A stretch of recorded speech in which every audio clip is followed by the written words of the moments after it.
Ini pertanyaan dari Bunda Gavin. Anaknya usia 6 bulan, tapi udah 2 bulan ini batuk disertai panas nih 38. Nah, dokternya udah periksa, cek lab, hasilnya bagus, disarankan tes mantuk. Pertanyaan dari Bunda Gavin ini, tidak ada pembesaran kelenjar, apakah ini TBC?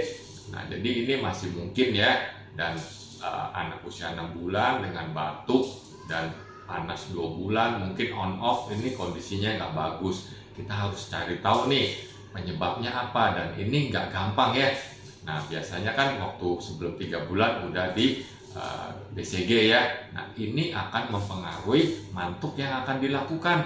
Nah, umumnya kalau mantuk dikatakan positif itu kalau diameternya 10 mm atau lebih. Nah, tapi kalau kondisi masih bayi 6 bulan ini, dan kalau sudah di BCG, nah ini umumnya kita ambil patokan 15 mm atau lebih baru dikatakan TBC.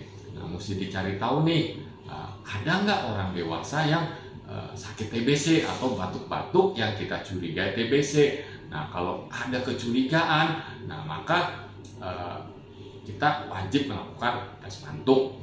Nah, lalu kita foto juga paru-paru dari depan dan dari samping. Nah, itu untuk melihat pembesaran kelenjar. Kalau dari depan ya kita agak sulit ya melihat pembesaran kelenjar. Tapi kalau dari samping itu lebih kelihatan.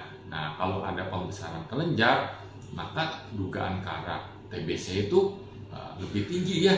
Nah, lalu kita mesti cek dulu telinganya nih, ada nggak infeksi telinga, lalu cek urin, apakah ada infeksi di urin, lalu kita periksa sel-sel darahnya ini, ya bentuknya bagaimana, apakah ada tanda-tanda ke arah infeksi, tanda-tanda ke arah keganasan. Nah, itu masih ada. Nah, jadi ini masih butuh banyak pemeriksaan dan butuh ketelitian ya untuk mencari tahu penyebabnya. Tentu saja pengobatan disesuaikan dengan penyebabnya apa. Nah, ini mesti diskusi lagi sama dokternya. Ya, jadi butuh waktu, butuh biaya, dan butuh kesabaran. Nah, semoga dapat menjawab ya.